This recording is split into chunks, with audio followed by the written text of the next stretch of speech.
Mais um devocional Intensa no Ar, onde conhecemos mais do Pai e nos aprofundamos nele.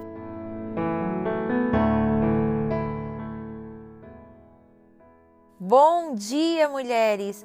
Mais uma terça-feira se inicia e eu, Lani Nola, falo de Criciúma, Santa Catarina. E mais um dia eu digo que honra ter você aqui comigo, aprendendo a palavra do Senhor. Hoje nós vamos entrar numa parábola tão linda, que é a parábola dos trabalhadores da vinha. Uma parábola onde Jesus chama os trabalhadores para entrarem na vinha e trabalhar com Ele. Isso é algo tão precioso, por isso eu te digo, se você que pode, pegue sua caneta, seu caderninho, a sua Bíblia e vamos juntas aprender, anotar, degustar de cada palavra que o Senhor liberar para as nossas vidas. Eu creio, eu tenho certeza pelos olhos da fé que nesta manhã chaves e tesouros serão entregues à sua mão. Amém? Então vamos lá, vou estar lendo na NAA e eu convido você a estar comigo. É um privilégio, como eu falei, nós estarmos aqui juntas, por isso vamos aproveitar cada instante. Amém? Porque o reino dos céus é semelhante a um homem dono de terras que saiu de madrugada, anotem aí, para contratar trabalhadores para sua vinha. E tendo combinado com os trabalhadores o pagamento de 1 denário por dia, mandou-os para a vinha. Saindo por volta de 9 horas, primeiro madrugada, agora 9 horas da manhã, viu na praça outros que estavam desocupados e lhes disse: vão vocês, vão trabalhar na vinha e eu lhe pagarei o que for justo. Percebam que Jesus chamou eles: venham, eu vou pagar o que é justo, o que for justo estarei pagando. Como se nessa manhã o Senhor tem nos chamado: venham meninas, venham, vou pagar a vocês o que for justo. Eles foram, tendo saído de novo perto do meio-dia, e às 3 horas da tarde fez a mesma coisa, e saindo por volta de 5 horas da tarde encontrou outros que estavam desocupados e lhes perguntou: por que vocês ficaram aqui desocupados o dia todo? Eles responderam: porque ninguém nos contratou. Então ele lhes disse: vão vocês também trabalhar na vinha. Percebam, o senhor da vinha, ele tinha já trabalhadores, ele não precisava. Desde o princípio ele não precisava de nenhum, mas ele, em amor, chamou cada um deles e pagou o que foi justo. Ao cair da tarde, o dono da vinha disse ao seu administrador: chame os trabalhadores e pague-lhes o salário, começando, anotem, pelos últimos, indo até os primeiros. Chegando os que foram contratados às 5 da tarde, cada um deles recebeu 1 denário.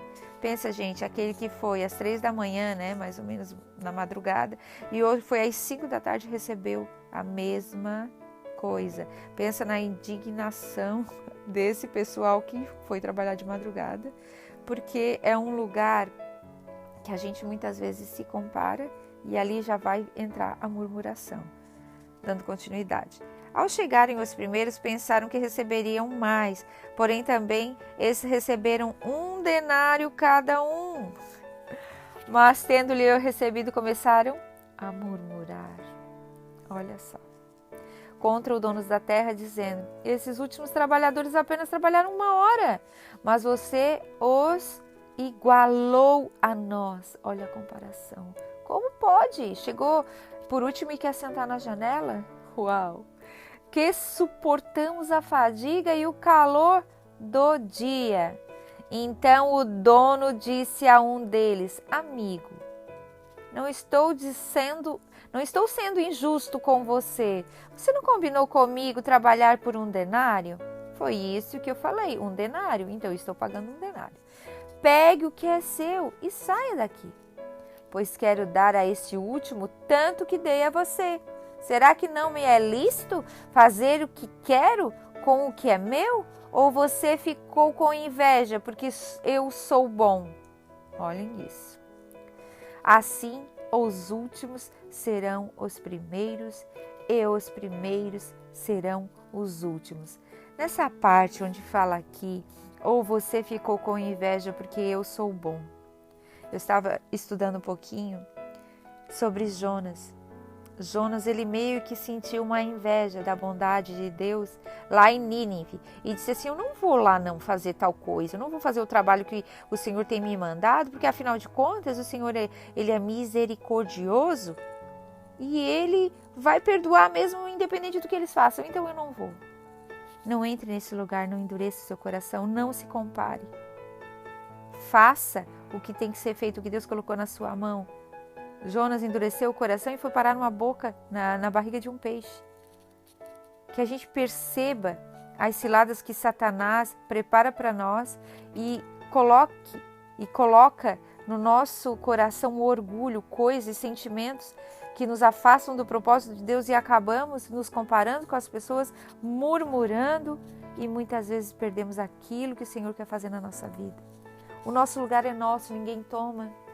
Então faça o seu trabalho com excelência, faça o que Deus colocou na sua mão em amor. Perceba aqui que o Senhor da vinha, ele chamou o povo na madrugada, chamou às 9 horas, chamou meio-dia, chegou às 15 horas e às 17 horas. Ninguém tinha chamado esse pessoal das 17 horas para trabalhar.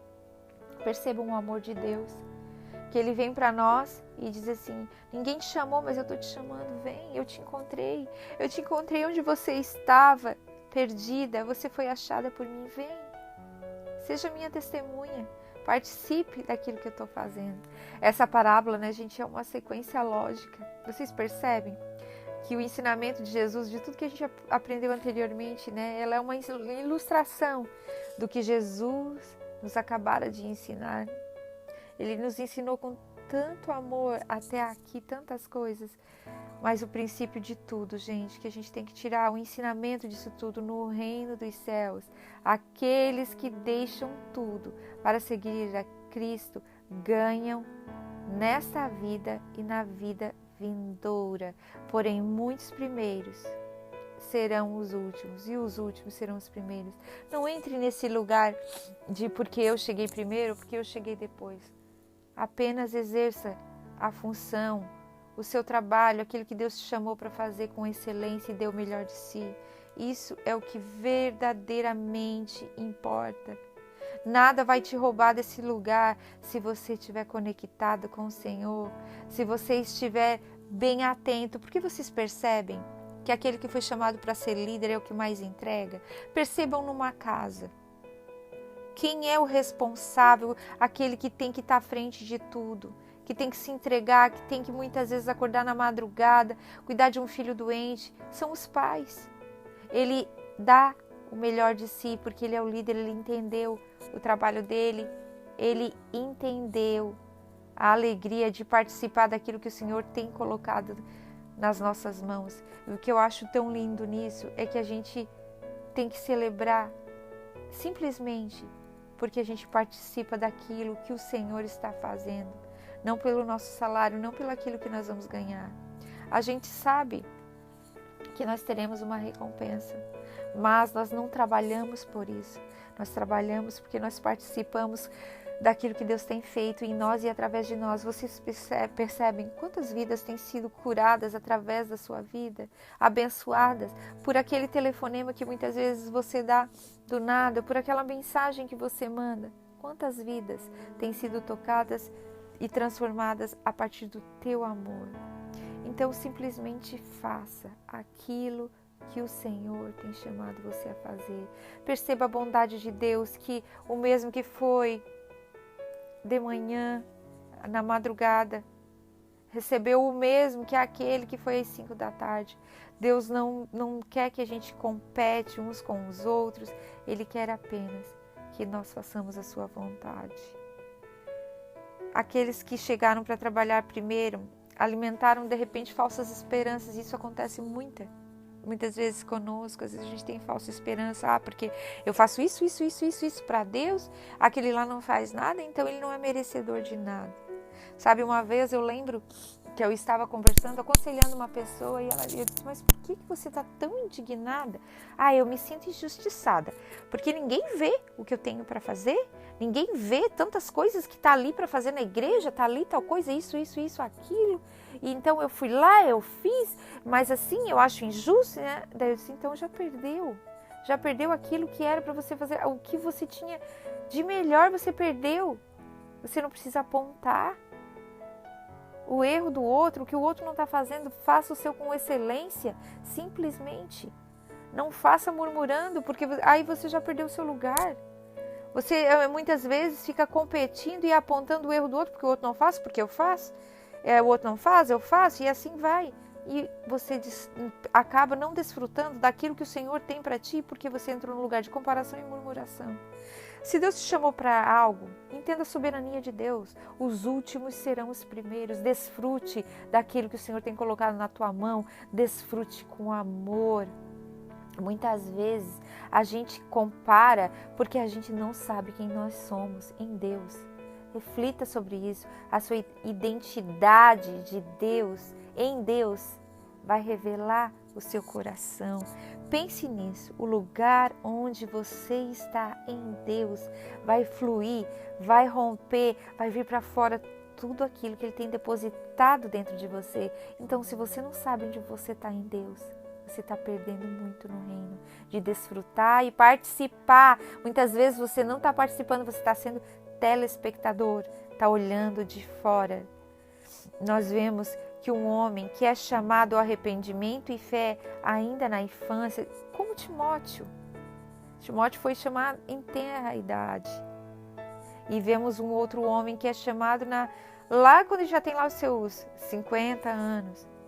Ou como um ladrão na cruz salvo, como um tição tirado do fogo. Um dia um pecador endurecido e impertinente, no outro dia seguinte ele ia estar no paraíso. Perceba a soberania de Deus, a bondade, a justiça de Deus, ela não se compara a nós. Muitas vezes a gente pensa assim, eu me converti com 12 anos, então eu terei um galardão maior no céu, uau! Não, o que o Senhor está dizendo para nós hoje? Não é isso, eu não meço com a medida de você. Eu meço com a minha justiça, e a minha justiça ela é soberana, a minha bondade ela é soberana. Então, simplesmente, viva com o que o Senhor tem colocado na sua mão. Dê o seu melhor e abençoe as pessoas. Seja um líder cheio de amor que serve. Um líder que não quer se colocar, eu sou o líder, mas um líder que ama e serve onde você foi colocado. Se for dentro da sua casa, mulher, sirva a sua família em amor. Se for no seu ministério, sirva os que você lidera em amor. Mas em primeiro lugar, ame. E você entenda que você está num reino de ponta a cabeça. Lembre-se que a gente não pode julgar nada antes do tempo. A gente muitas vezes vê o trabalho e o trabalhador, mas Deus vê o coração e a motivação. Nós não devemos nutrir nenhum sentimento ou ressentimento de injustiça.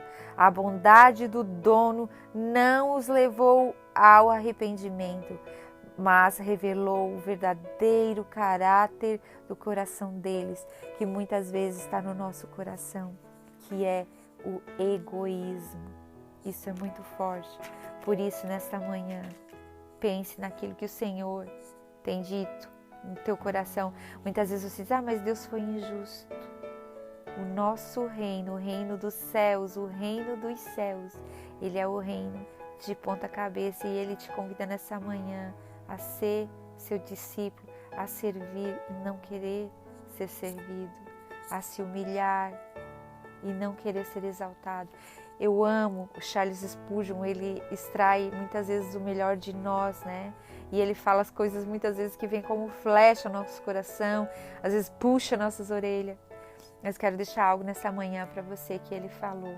Ele destaca o fato que diante da graça, os corações invejosos aumentam em amargura.